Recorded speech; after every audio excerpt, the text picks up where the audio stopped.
I was 19 when I lost my mother. It happened so suddenly that I barely had time to process it. One day, she was her usual self, kind, strong, full of life. The next, she was gone. A heart attack, they said. No warning. No time to say goodbye. I remember sitting in the small funeral home, surrounded by people offering condolences, but their voices felt distant, like echoes in a tunnel. The only thing I could focus on was the unbearable weight in my chest. The knowledge that the only person who had ever truly been in my corner was gone. My stepfather Greg was there, of course. He played the role of the grieving widower well, shaking hands, nodding solemnly, accepting people's pity with downcast eyes. But even then, something about him felt off. Maybe it was the way he barely acknowledged me, or the way he avoided my gaze during the entire service. Maybe it was just grief making me paranoid. At the time, I pushed those thoughts aside. I had more important things to worry about, like figuring out what my life was supposed to look like now that my mother wasn't in it. A few days after the funeral, Greg called me into the living room. The house still smelled like the flowers people had sent, their sweetness lingering in the air, masking the scent of something rotting underneath. I sat across from him, my hands clenched together in my lap. He sighed, rubbing his forehead like what he was about to say pained him deeply. "Listen, kid," he started, and I bristled at the word. He had never really been a father to me, and now, at 19, I was hardly a child. "There's something we need to talk about. Your mom's assets, the house, the savings, everything was in my name." I frowned, confused. That didn't make sense. My mother had always been clear that she was saving for my future. She wanted me to go to college without worrying about debt. She had told me more than once that the house was meant to be mine someday. "That can't be right," I said, my voice sharp despite the knot forming in my throat. "Mom would never." He cut me off with a sigh, as if he was the one who had suffered some great injustice. "I know this is hard to hear, but she changed her will a few years ago, left everything to me, thinking it would be easier that way. She trusted me to take care of things." I stared at him, my mind racing.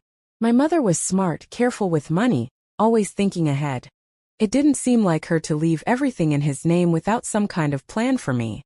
"Let me see the will," I demanded, my voice shaking. Greg hesitated for just a second before getting up and disappearing into his office. When he returned, he placed a stack of papers on the coffee table in front of me. I scanned them quickly, my pulse pounding in my ears. It was all there in black and white. Her estate, her savings, even her small life insurance payout, all transferred to Greg. And at the bottom, in ink that looked far too fresh for my liking, was my mother's signature. A cold realization crept over me. Something was wrong. But I was just a 19-year-old kid with no legal knowledge, no power, and no one to back me up. "This isn't right," I said, my voice quieter now. "She wouldn't just leave me with nothing." Greg sighed again, this time with something that almost resembled pity. "I know this is hard, but it's what she wanted. And I'll take care of you, don't worry. You can stay here for a while. But eventually, I'm going to sell the house. It's too big for just me. And I need the money to help Dylan." Dylan. His golden child.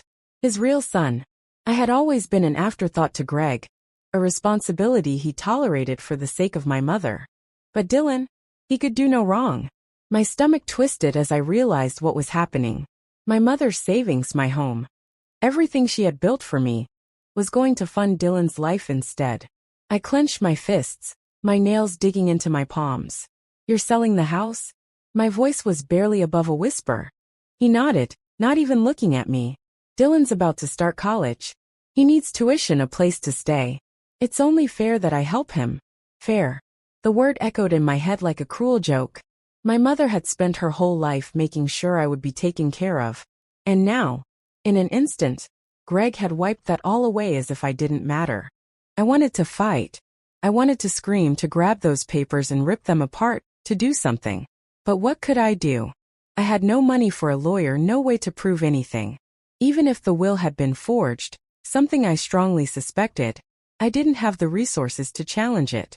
That night I sat in my childhood bedroom, staring at the walls covered in memories.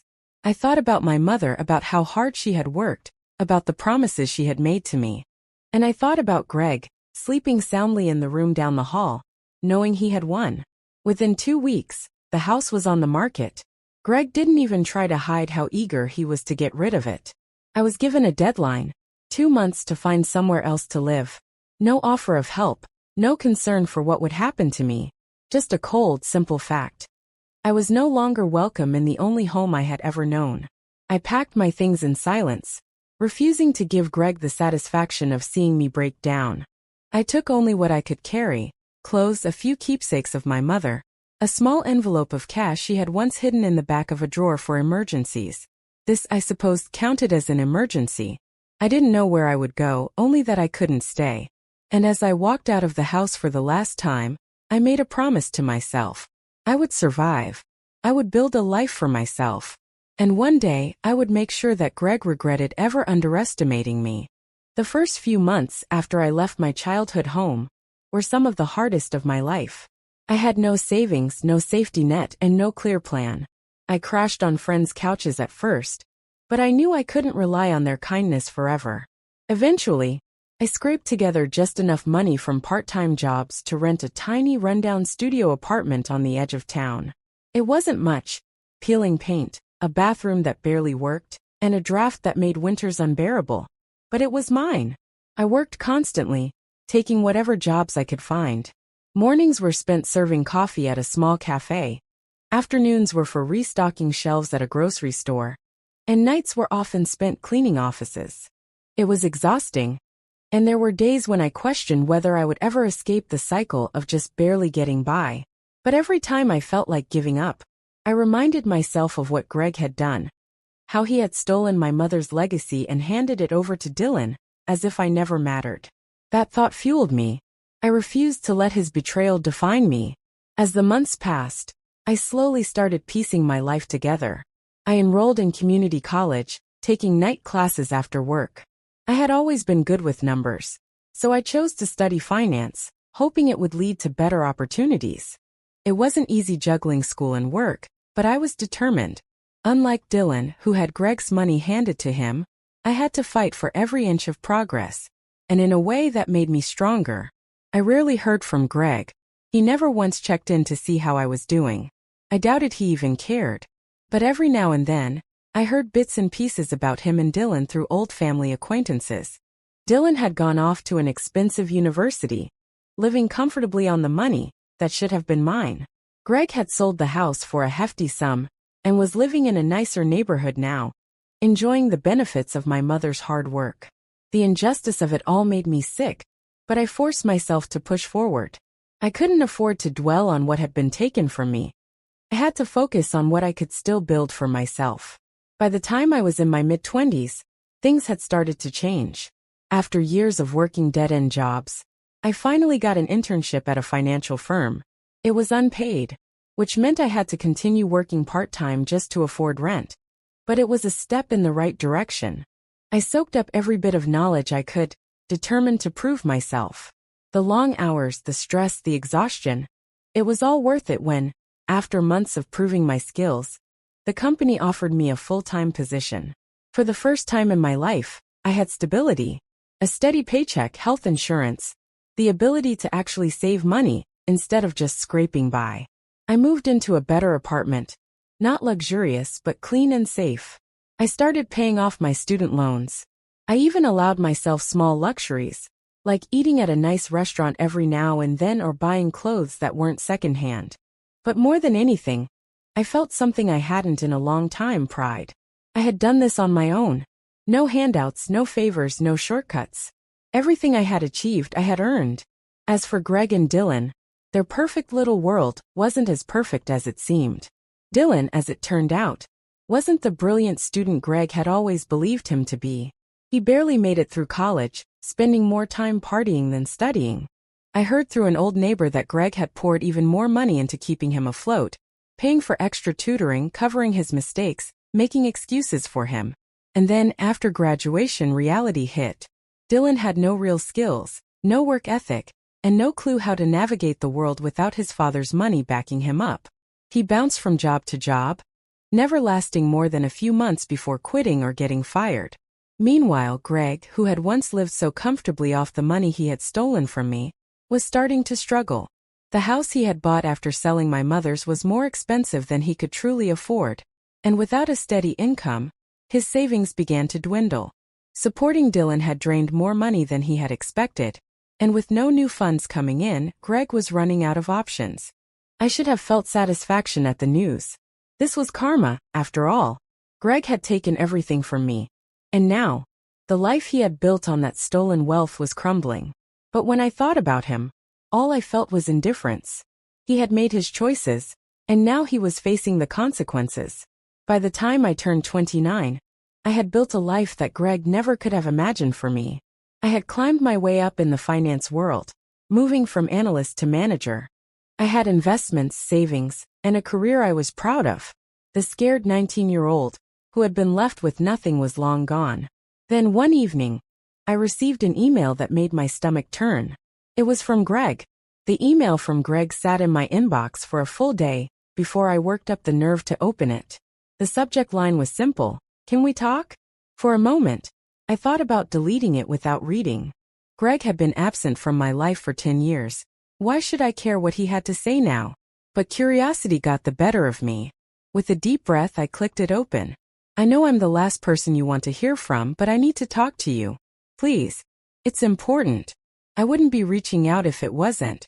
If you could find it in your heart to meet with me, I'd be grateful. Just one conversation. That's all I ask." There was no explanation, no details, just a vague plea. If this had been 10 years ago, I might have held on to the tiniest sliver of hope that he wanted to make amends. But I knew Greg too well. He wasn't the kind of man to admit fault unless it served him. If he was reaching out now, it wasn't for my benefit. It was because he needed something. I almost ignored the message. I had no interest in reopening old wounds. But another part of me, the part that had spent years fantasizing about the day Greg would come to regret what he did, wanted to hear him out. So, after some internal debate, I sent a short reply. "One conversation. That's all you get. Tomorrow 6 p.m. Carter's Diner." The next evening, I arrived at the diner a few minutes early. It was a quiet, unremarkable place. Cheap coffee, worn-out booths. The kind of spot where people had awkward breakups or met with estranged family members. Fitting. Greg was already there, sitting at a booth near the back. When he saw me, he gave a weak smile, but I didn't return it. The years had not been kind to him. His hair, once dark and full, had thinned to patches of gray. His face was gaunt, his eyes sunken, his once proud posture now slouched. He looked like a man who had lost everything. "Thanks for coming," he said as I slid into the booth across from him. His voice had lost its usual confidence. I didn't bother with small talk. "What do you want, Greg?" He sighed, running a hand over his face. "I know I don't deserve this meeting, but I didn't know where else to turn." He paused, glancing down at the table, as if gathering the courage to continue. "Things haven't been going well for me." I leaned back, arms crossed. "That much is obvious." He exhaled slowly, as if bracing himself for impact. "I lost the house. The money ran out faster than I expected. Dylan. Well, he never found his footing. I kept helping him, hoping he'd figure things out, but it only made things worse. He made bad choices, got into debt with the wrong people. And now I don't know what to do." I stared at him, waiting for the part where I was supposed to care. He looked up at me, desperation creeping into his voice. "I need help." I almost laughed. The audacity of it. After everything he had done, after taking my inheritance, my home, my future, and giving it to Dylan, he had the nerve to sit here and ask me for help? "You need help," I repeated, shaking my head in disbelief. "You stole my mother's money, Greg. You gave it all to Dylan, and left me with nothing. And now, when you're out of options, you come crawling to me?" He flinched at my words but didn't argue. "I know I did wrong by you," he admitted, his voice barely above a whisper. "And I'll never be able to make up for that. But I'm not asking for me. I'm asking for Dylan." Of course. It always came back to Dylan. "He's in real trouble," Greg continued, leaning forward. "He owes money to people who don't take no for an answer. He might get hurt. I've done everything I can, but I have nothing left. I thought that maybe with the life you've built." I cut him off with a bitter laugh. "You thought that since I made something of myself, I'd be willing to bail you out? That I'd be so much better than you were, that I'd just throw money at the problem?" I shook my head. "Unbelievable." Greg looked genuinely pained. I know I don't deserve anything from you, but he's your brother. He's not my brother, I snapped. He never was. And even if he were, that wouldn't change anything. Greg's shoulders slumped, and for a moment he just sat there defeated. Please, he said finally. I don't know where else to turn. A long silence stretched between us. I could see the fear in his eyes, the exhaustion, the regret. Though whether he regretted what he had done to me or simply regretted the consequences, I couldn't say. A younger version of me might have been swayed, might have given in to the guilt, the sense of duty, the need to be the better person. But I had spent too many years clawing my way out of the hole Greg had left me in to throw it all away now. I exhaled slowly, forcing my emotions into check. Here's what I'm willing to do, I said finally. I'm not giving you money. I'm not bailing Dylan out. But I'll point you toward resources, places that can help you find affordable housing, financial counseling, even job placement programs. That's the best I can offer. Greg looked like he wanted to argue, but he must have seen the finality in my expression. His face crumpled and he nodded. I understand. I stood up, grabbing my coat. Good luck, Greg. As I walked out of the diner, I expected to feel triumphant, or at least vindicated. But all I felt was a quiet sense of closure. Greg had made his choices, and now he had to live with them. And as for me, I had a life to get back to. As I stepped out of the diner and into the cool evening air, I expected to feel something: relief, satisfaction, maybe even a little guilt. But all I felt was emptiness. Greg had finally come to me, broken and desperate, begging for help. The man who had stolen everything from me had been reduced to nothing. His once proud demeanor shattered by the consequences of his own choices. And yet there was no joy in seeing him like that. Just the quiet realization that the past could never truly be undone. I walked home that night lost in thought. Part of me wanted to believe that this was the end of it, that I would never hear from Greg or Dylan again. But I knew better. Greg had always been persistent when it came to getting what he wanted. And if Dylan was truly in trouble, he wouldn't give up so easily. The question wasn't if he would come back, it was when. And I was right. A week later I received another email. I know you said no money, but Dylan is in worse trouble than I thought. If he doesn't come up with the money soon, I don't know what's going to happen to him. I don't have anywhere else to turn. Please. I deleted it without responding. 2 days later, another message. I understand why you don't want to help me. I deserve that. But Dylan, he's scared. He made mistakes, but he's still my son. Please just meet with him. Maybe you can talk some sense into him. He won't listen to me anymore. I ignored that one too. For years, Greg had treated me as nothing more than an inconvenience. A reminder of a marriage he had tolerated for the sake of my mother. I owed him nothing. And Dylan? He had reaped the benefits of my stolen inheritance without a second thought. If he had gotten himself into trouble, that was his problem. But then a phone call changed everything. It was late, almost midnight, when my phone buzzed. I glanced at the screen and saw an unknown number. Normally I wouldn't have answered, but something in my gut told me to pick up. Hello? A hesitant pause. Then a voice I barely recognized. It's Dylan. I didn't say anything. I just waited. I know you don't want to hear from me, he continued, his voice unsteady. And I get it. I really do. But I didn't know who else to call. I still said nothing. There was a sharp breath on the other end, then a quiet, broken confession. I messed up. For the first time in my life, Dylan didn't sound arrogant. He didn't sound like the golden boy who had grown up believing he was untouchable. He sounded scared. I owe money to people who aren't exactly forgiving, he admitted. Started small, just a couple of bad bets, but then it got worse. I kept thinking I could fix it, that I'd win it back, but I didn't. He swallowed hard. Now they want their money and I don't have it. I tried asking Dad, but he doesn't have anything left. And I thought maybe since you... No, y interrupta. He let out a shaky breath. Please just hear me out. No, I repeated, my voice firm. You and Greg made your choices. Now you have to live with them.